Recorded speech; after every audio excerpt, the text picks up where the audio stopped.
kepada Datuk Hajar Zaitun kerana sudi hadir bagi menggantikan Datuk Zulkifli bin Harun yang ada urusan sangat penting di Kuala Lumpur.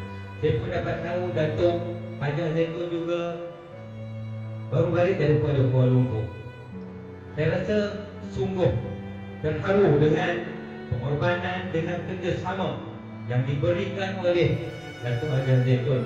Ini menunjukkan satu kualiti satu konten calon wakil rakyat yang perlu kita lantik pada masa akan datang.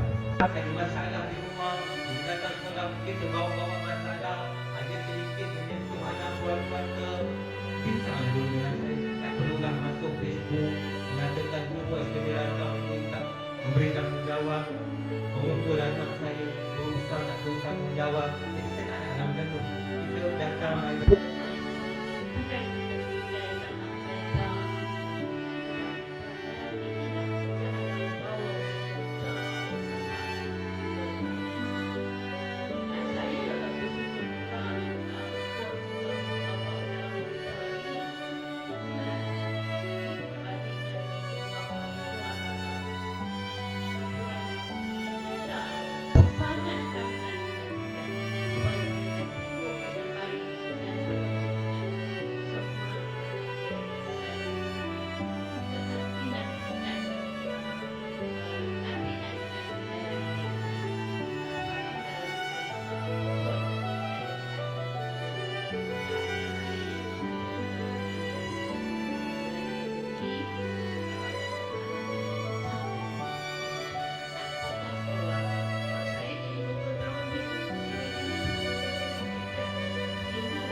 Thank you.